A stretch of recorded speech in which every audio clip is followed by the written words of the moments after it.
नमस्कार विद्यार्थी मित्रांनो, मी प्राध्यापक संदीप जोगदंड आपल्या commerce education and new information या चॅनलमध्ये आपलं सर्वांचं सहर्ष स्वागत करत आहे. आणि आपल्या अकाउंटच्या संदर्भात आपण मागील 2 व्हिडिओपासून सुरुवात केलेली होती. त्यामध्ये अकाउंटच्या आपण काही प्रस्तावित माहिती या ठिकाणी पाहिली होती. विशेषतः ह्या टॉपिकमध्ये आपल्याला जेवढं काही विचारलं जातं, जे काही महत्त्वाचं होतं, विशेषतः ऑब्जेक्टिव्हमध्ये वगैरे आपल्याला विचारलं जातं, अशी सर्व माहिती आपण या टॉपिकमध्ये पहिल्या व्हिडिओमध्ये पाहिली होती. त्याचबरोबर दुसऱ्या व्हिडिओपासून आपण याचे काही ऑब्जेक्टिव्ह वगैरे पाहायला देखील सुरुवात केली होती. त्यामध्ये साधारणतः आपण दुसऱ्या व्हिडिओपर्यंत आपण जवळपास 15 ऑब्जेक्टिव्ह आपण या ठिकाणी पाहिले होते. ज्या विद्यार्थ्याकडं पहिले ऑब्जेक्टिव्ह नसतील अशा विद्यार्थ्यांनी चॅनलला सबस्क्राईब करा आणि लाईक करत जा, म्हणजे तुम्हाला पहिले व्हिडिओ देखील आपल्याला चॅनलच्या डिस्क्रिप्शनमध्ये पाहायला भेटते. तर जास्त वेळ न लावता आपण आता तुमचं ऑब्जेक्टिव्ह कालच्या व्हिडिओपर्यंत आपण 15 ऑब्जेक्टिव्ह या ठिकाणी पाहिले होते.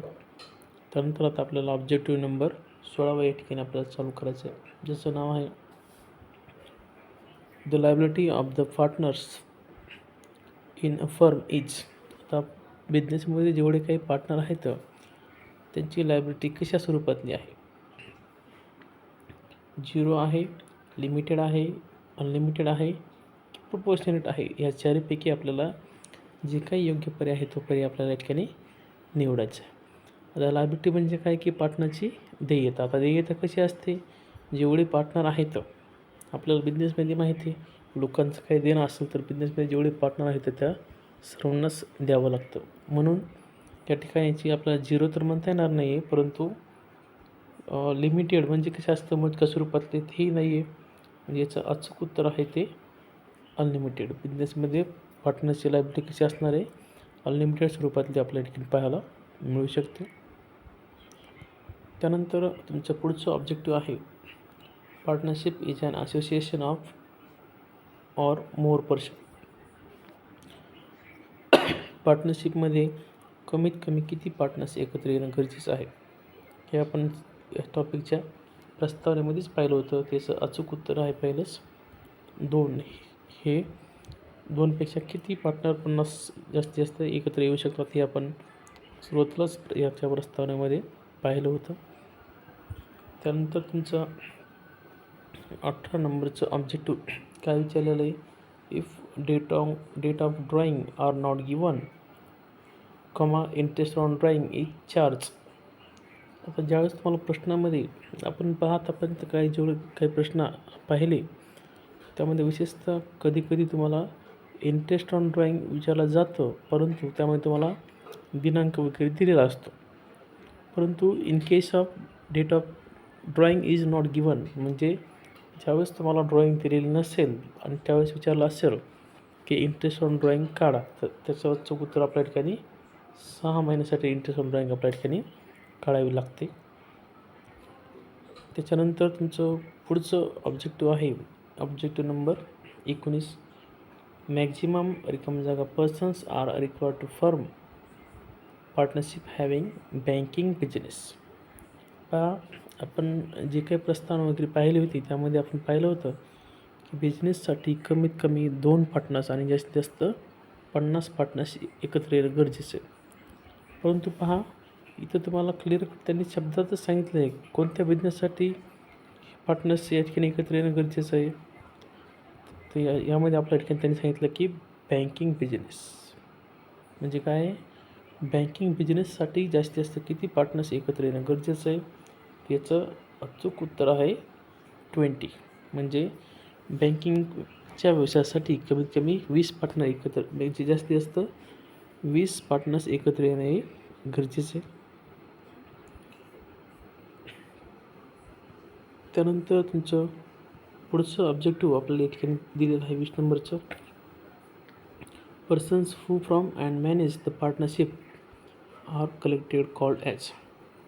ज्यावेळेस पार्टनरशिपमध्ये who from and manage the partnership म्हणजे ती पार्टनरशिप मॅनेज करायला येतं, पण कसे? कलेक्टिवली. मग ते एकत्र येऊन ते काय तयार करतात? एखादी फर्म पार्टनर्स फॉर्म कंपनी, याचं उत्तर अचूक आहे फर्म, हेचं अचूक उत्तर आपल्या या ठिकाणी सांगता येईल. त्यानंतर तुमचं पुढचं ऑब्जेक्टिव्ह आपल्याला या ठिकाणी दिलेलं आहे. The balance of capital account remains constant under रिकामी जागा मेथड. आपण कॅपिटलच्या 2 मेथड त्याची आपण सविस्तरपणे चर्चा देखील केलेली आहे की कॅपिटल साधारणतः 2 मेथडमध्ये आपण पाहत होतो. एक म्हणजे तुमचं आहे फिक्स्ड कॅपिटल मेथड आणि दुसरं आहे फ्लक्च्युएटिंग कॅपिटल मेथड. या दोन्हीमध्ये फरक काय आहे की ज्यावेळेस तुम्हाला परीक्षेमध्ये करंट अकाउंट दिलेलं असतं, करंट अकाउंट आणि कॅपिटल अकाउंट अशी दोन्ही अकाउंट तुम्हाला ह्या फिक्स्ड कॅपिटल मेथडमध्ये तुम्हाला पाहायला मिळतील. परंतु फ्लक्च्युएटिंगमध्ये तुम्हाला फक्त कॅपिटलच पाहायला मिळणार आहे. म्हणजे काय की ह्या मेथडमध्ये तुम्हाला कॅपिटलमध्येच तुम्हाला नेट प्रॉफिट, ड्रॉईंग जे काही आपण प्रोसेस करायची याच्यामध्ये करतो. परंतु आपल्याला फिक्स्ड कॅपिटलमध्ये ज्यावेळेस आलं त्या प्रश्नामध्ये तुम्हाला करंट अकाउंट दिलेलं असतं. म्हणून आपल्याला जे प्रश्न विचारलेला आहे, कॅपिटल अकाउंट रिमेन्स कॉन्स्टंट, म्हणजे स्थिर राहतं, कॅपिटल तुमचं बदलत नाही. हे कोणत्या मेथडमध्ये, तर त्याचं उत्तर आपल्या ठिकाणी अचूक सांगता येईल. ती मेथड आहे तुमची फिक्स्ड कॅपिटल मेथड. म्हणजे सर्व काही आपण ॲड किंवा लेस करतो तर ते करंट अकाउंटमध्ये करत होतो. त्यावेळेस तुमचं कॅपिटल प्रश्नामध्ये जेवढं दिलेलं आहे तेवढं तुमचं ॲज इट इज जसं तसं राहतं. म्हणून ह्या मेथडला आपल्याला फिक्स्ड कॅपिटल मेथड असं म्हणता येईल. हे जर तुमचं ऑब्जेक्टिव्ह नंबर 21. त्यानंतर तुम्हाला पुढचं ऑब्जेक्टिव्ह या ठिकाणी सांगितलेलं आहे.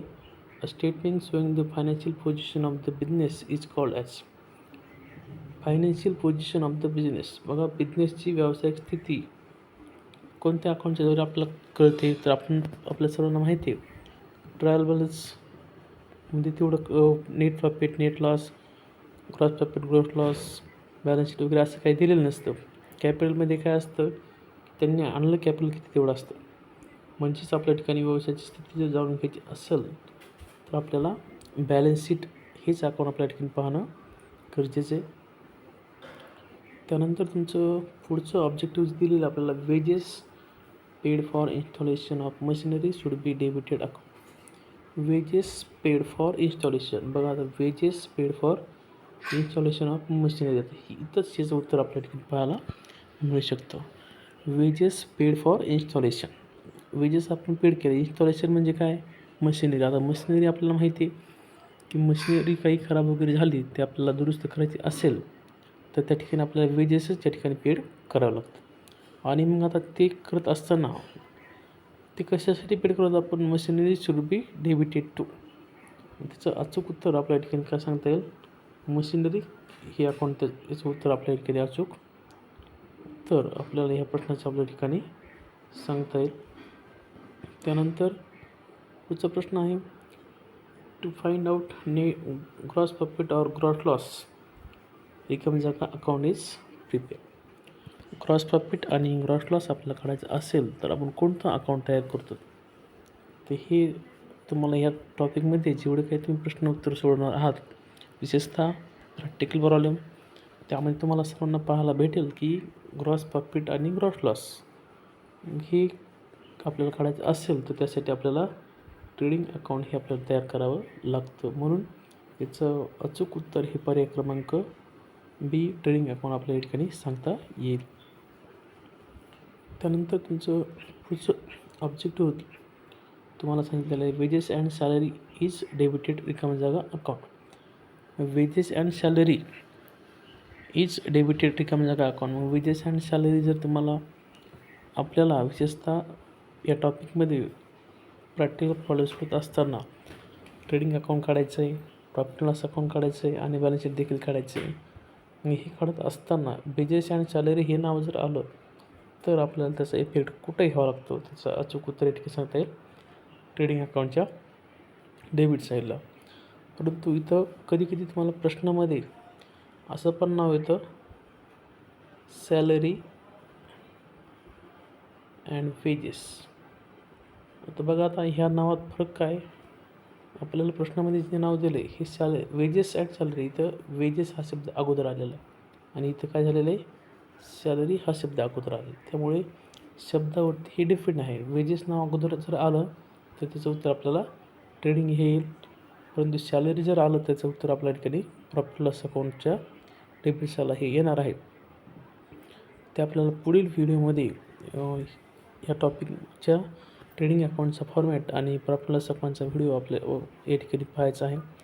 तर आत्तापर्यंत आपण विशेषतः हे 25 ऑब्जेक्टिव्ह पूर्णपणे या ठिकाणी पाहिलेले आहेत. त्याच्या पलीकडे तुम्हाला या टॉपिकवरती विचारलेलं असं कोणता प्रश्न नाही आहे याच्या बाहेरचा कोणता. त्यामुळे हे प्रश्न सर्वांनी काळजीपूर्वक वाचून लिहून घ्यावे, समजून घ्यावे. असेच व्हिडिओ म्हणजे असेच ऑब्जेक्टिव्ह जे इथं आपल्याला कशाद्वारे तयार करता येतील की आपले जे काही प्रश्न किंवा प्रॅक्टिकल प्रॉब्लेम आपण सोडवत आहोत त्यामध्ये ज्या काही ॲडजस्टमेंट तुम्हाला विचारल्या जातात, जे काही तुम्ही प्रश्न सोडवतात याच्यामध्येच ऑब्जेक्टिव्ह तुम्हाला परीक्षेमध्ये उतरतात. त्यामुळे प्रश्न देखील आपण काळजीपूर्वक या ठिकाणी सोडवणे गरजेचं आहे. आजच्या व्हिडिओपुरतं आपण एवढंच या ठिकाणी पाहणार होतो. पुढील व्हिडिओमध्ये आपण ट्रेडिंग अकाउंटचा फॉर्मॅट या ठिकाणी पाहणार होतो. त्यामुळे सर्वांनी व्हिडिओ काळजीपूर्वक ऐकल्याबद्दल परत एकदा धन्यवाद.